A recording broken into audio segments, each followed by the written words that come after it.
June 28th, 2018. Annapolis embodied the country's postcard waterfront town. Greens and blues of the Chesapeake Bay competing for attention among antique shops, jumbo lump crab cakes, and the grand history of the U.S. Naval Academy. Later that afternoon in this building, its community newspaper became a tragic proper noun. Sandy Hook, Parkland, and now the Capital Gazette.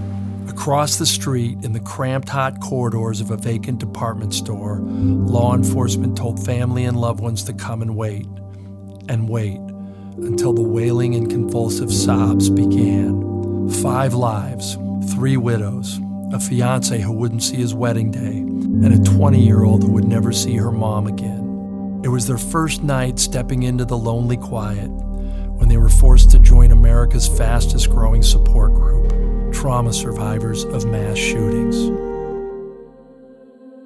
When I think of home, I think of you.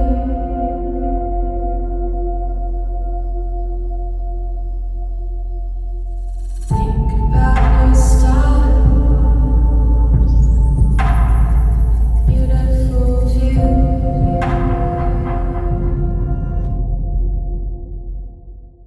I was at work. I was at my desk and I got a text, and it was from my old boss, and she worked in Annapolis, and she said, "Have you heard from your mom recently?" And I'm thinking to myself, I saw her 2 days ago. She texted me last night. And I was like, no. And she calls me, "Honey, there's been a shooting." I go to call mom, and it rings, and it just goes to voicemail. That second, I knew.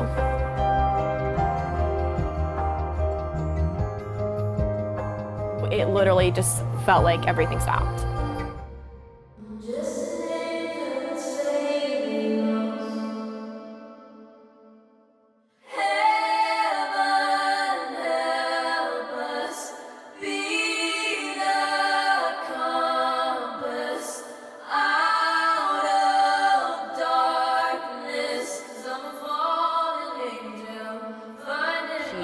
Grabbed her recycling can and just said no, and said, "You get out of here," and just ran at him.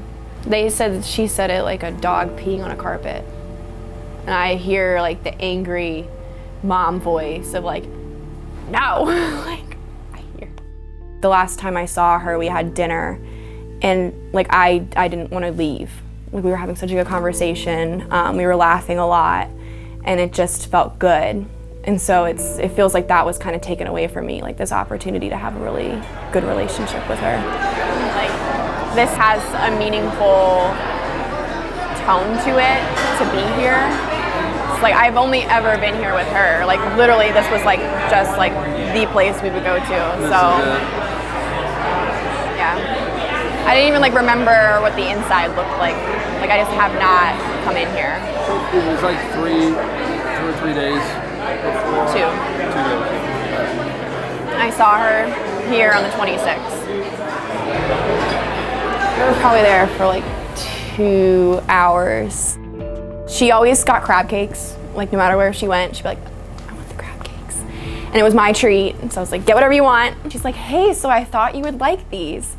And pulls out the ugliest pair of shoes I've ever seen in my life. She's like, "I don't know, I just really thought you would like them." And I was like, no, but thank you, Mom. They were old shoes. And so when we went to her house after the shooting, I went and found the shoes.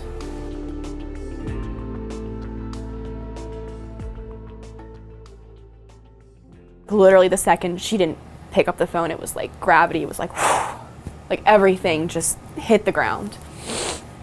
And I'm texting my family group chat. We're all in different time zones, and I think my sister-in-law called me, and my sister calls me, and I was like, "I don't know what's happening, but I don't feel good about this." They're trying to calm me down, and I'm the only one in the state. And they're like, "Have you checked this hospital? Have you checked this hospital?"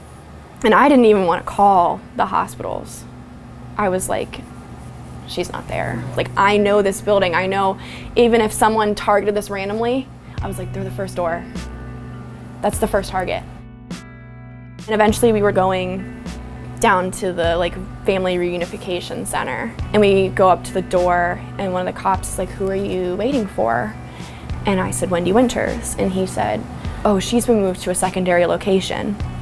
And I was like crying. They are saying this because she's dead. I know that they're not telling me the truth because they can't tell it to me yet. And I was like, all right, we'll wait. We will go in there and we'll wait. And we walk in there, and there is like 4 people in there. No one that was in there got reunified with their family that day. And then finally, it's probably like 8 o'clock.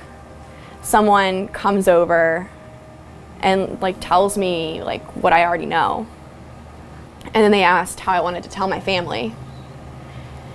They were like, do you want us to call? And I was like, I can't just like have strangers call them.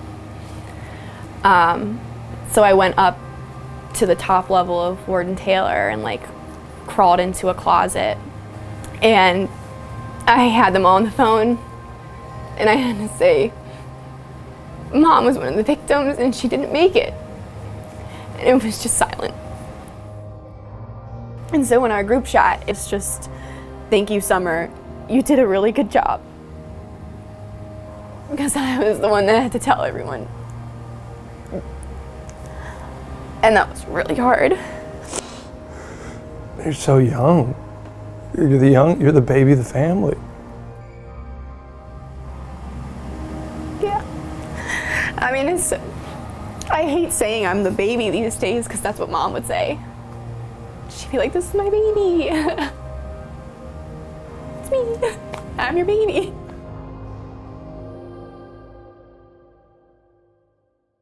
Like last week, I had a dream about Mom. Previously, like she was alive in my dreams. Like I was maybe like kind of in denial. But then in this one, I don't know what it was, but I was like, this is dead Mom. I think this is kind of like me like accepting it. Reality is like setting in. Having your mom be the victim of a mass shooting, it's just exhausting. Like going out in crowds is scary because I don't trust anybody anymore. Like all of a sudden you feel like everybody's a target, especially because people keep getting shot. Like there's mass shootings all the time. Like it happened to someone in my family, and now I'm just like, who's it gonna be next? The anxiety, just the day-to-day anxiety is insane.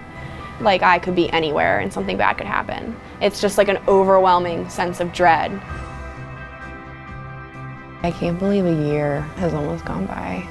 My life got kicked into hyperspeed. Like 11 months ago, like it was hard to just wake up for work. It felt like I was carrying boulders, but now like I've allowed myself to be a little more vulnerable and talk a little more openly about not just everything that happened, but like how it made me feel. It was really rough in the beginning where the whole city is like grieving with you. A lot of people want to express their condolences and then they kind of fade away. It's almost a year later, the brain fog is lifting a little, like I'm more capable of talking about it. But there isn't exactly like this crowd of people clamoring to talk to me like there was before. And of course I have great friends and family. It's almost like the support is there when it's just too much. Like you have everyone wanting to touch you at once and you're like, I don't want anyone to touch me. And now I'm like, I could use a helping hand. Stories like this are always wrenching and sometimes hard to watch. But it's especially important that you give these brave and resilient women your time and attention tonight on the 1-year anniversary of the day their lives changed forever. One of them was Andrea Chamblee, the widow of sports writer John McNamara. From the moment I found out John was among the 5 killed, this became that much more personal for me. We knew each other, mostly from Maryland college basketball games in College Park at the Terps on-campus arena. We often sat next to each other on press row and talked basketball, life, and everything in between, including trying in vain to hold our own on the court against men half our age. Then we'd go write our stories in the press room for our respective newspapers and go home to our wives. It's one thing, of course, to know a mass shooting victim in America. It's quite another to have been married to him for 33 good years.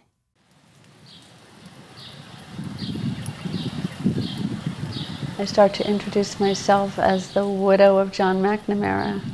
And I really want to say that I'm the wife of John McNamara, but the W letter doesn't come out quite right, and I have to say I'm the widow of John McNamara. And it's changed everything. It's changed my identity. It's changed people's response to me. It's changed what I think of myself. It's a big life change.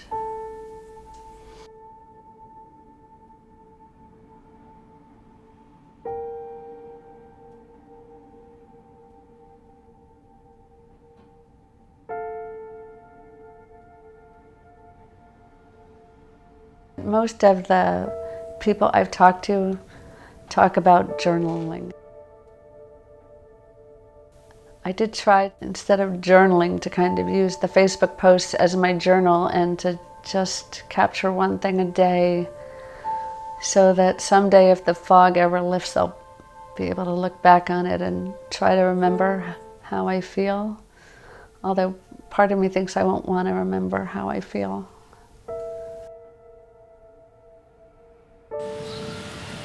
For every day, for nearly a year, Andrea's had to deal with something so bizarre and wrong that she came up with the hashtag absurdity of the day.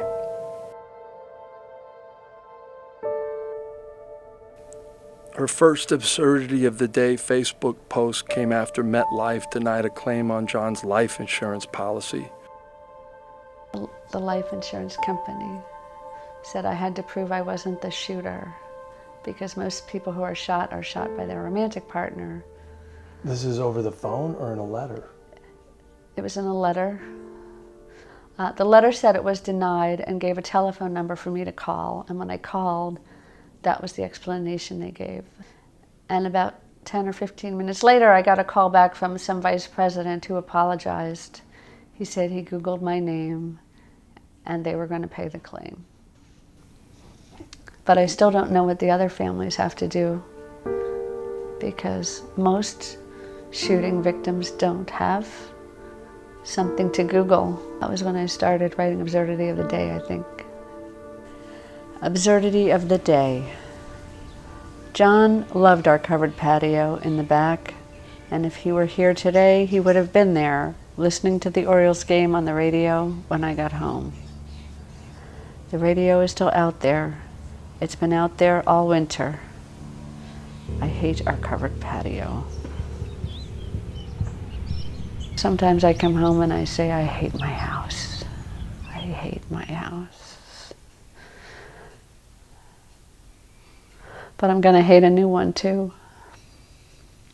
Are you gonna get a new microwave? Sorry. I figured I'd make you laugh. So my parents gave us this microwave in 1985 when we got married. And I remember they asked us every time they saw us for a while if we were using it and if we liked it. And John and I decided to look at each other and say, the microwave has changed our lives. Absurdity of the day. I left the popcorn in the microwave for too long and it caught fire. There was no other damage. My parents gave us that microwave when we got married. The microwave lasted longer than we did. I had to drag it outside so the smoke wouldn't set off the smoke alarm.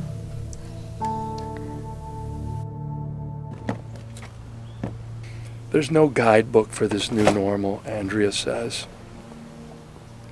Doing laundry for one, cooking for one, sleeping alone. She's also learned some things about herself, things only someone who lost a loved one can know or feel. I always thought it was possible that I would never get married when I was in school, in grad school, and wanting to be a lawyer. And I suppose if I stuck with that, I wouldn't be a widow now. But if I had the choice of being married to John for only 33 years and never being married to John at all, I want to be married to him for 33 years.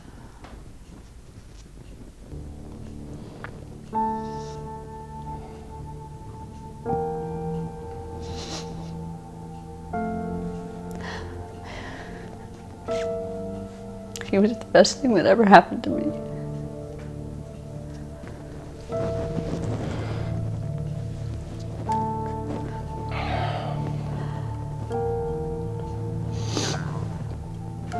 This is my absurdity of the day for January 29th. I don't want to be brave.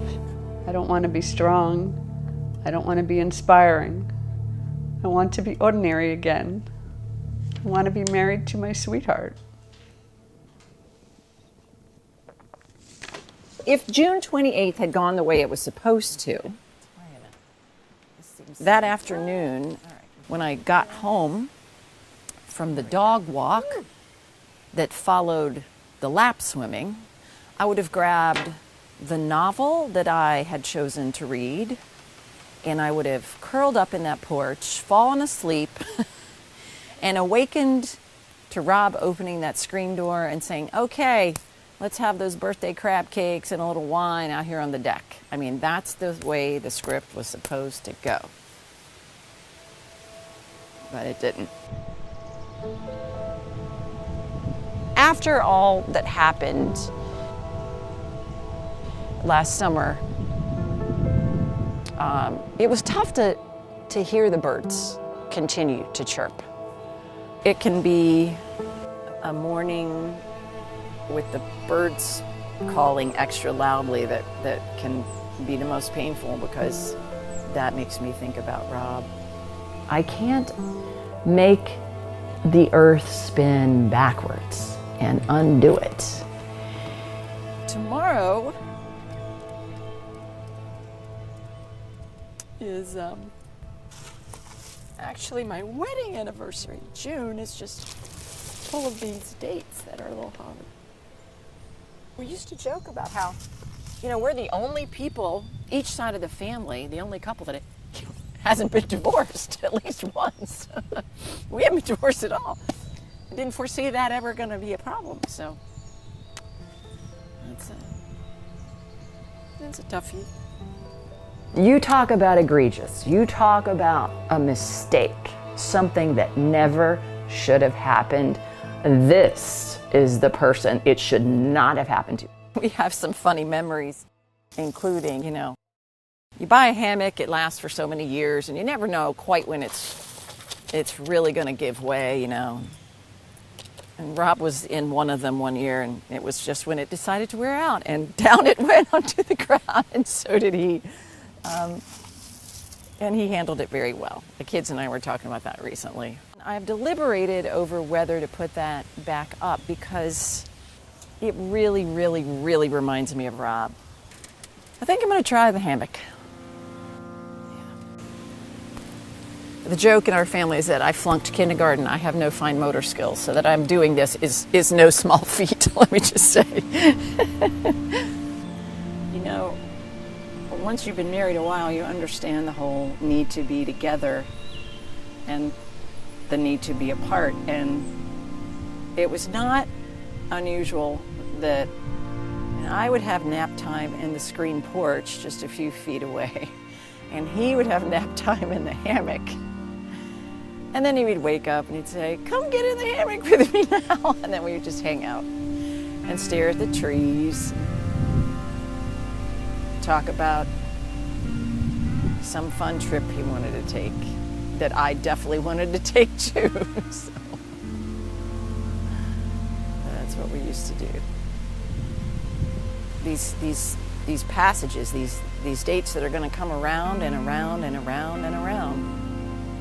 The 22nd, the wedding anniversary, Father's Day whenever it falls in June, and then the 28th,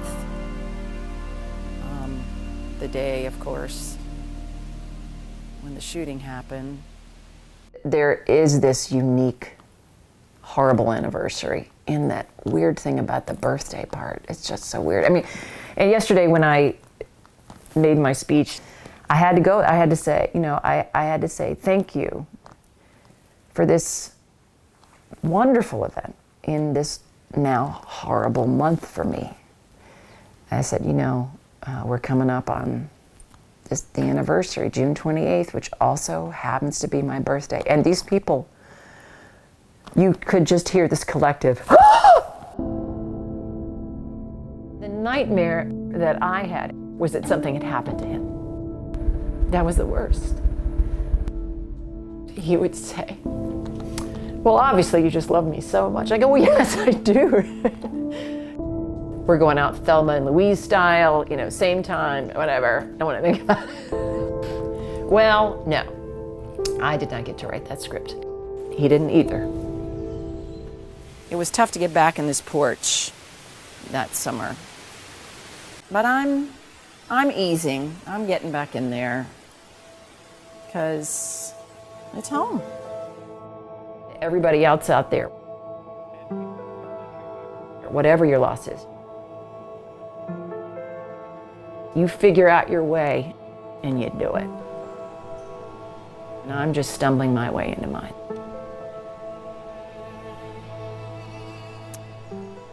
That's funny,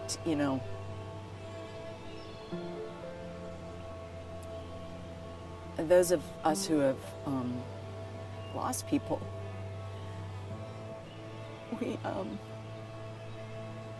we see these signs, That's where I'm going to go back to the birds. This was always, I shouldn't even call it Rob's job. It was like Rob's hobby, his joy, his pleasure to feed the birds. Something I think most of us know as we grow older and more mature and get more scar tissue because we've lost people, you have those people with you. I would say, I can just get bird feed at Wegmans and, oh no, that's not good enough. Got to get the gourmet stuff for the birds. You find ways to have those people with you. You want them with you. That's why you do it. And you can't have them incarnate. And so symbols like, a certain bird call, because that was something Rob appreciated and loved. That's what reminds me of his presence. It's almost metaphorical. The birds keep chirping and I'm gonna be okay. I know that. And I know that's what he would want. For the birds and me. He's here in a very different way, a less desirable way, for sure. But still here.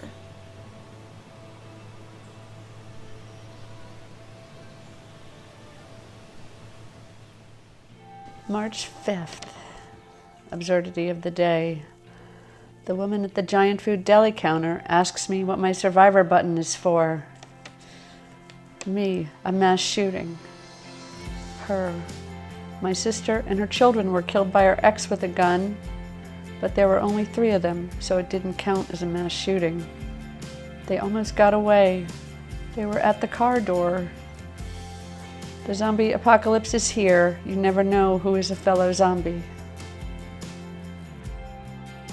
She literally lived her life in fear of becoming exactly what happened to her. She took an active shooter training the week before. She was interviewing an advocate for March for Our Lives, and then she dies in a mass shooting. It makes you feel like you're taking crazy pills to have all these coincidences converge. I've literally lost a family member due to lax gun laws in Maryland.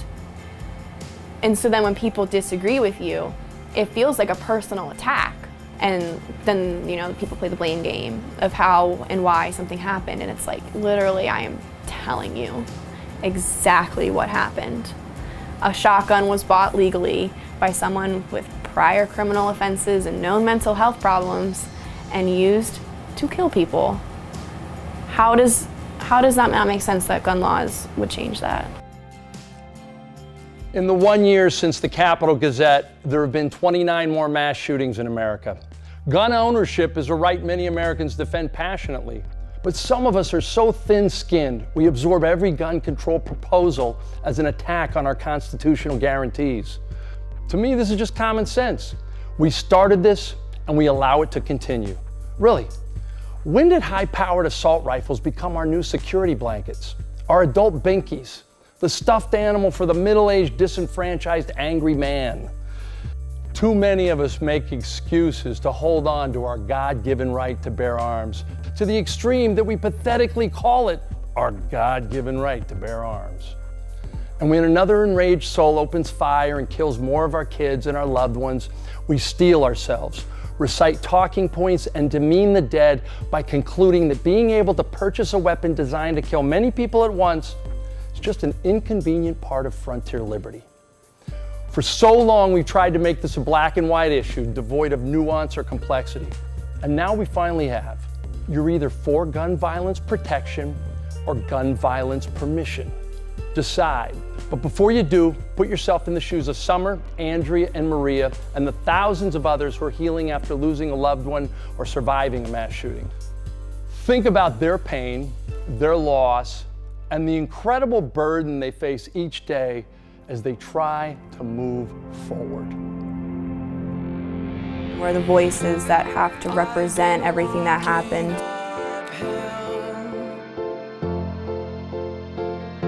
100 pounds on my back. I've been going through hell, trying to find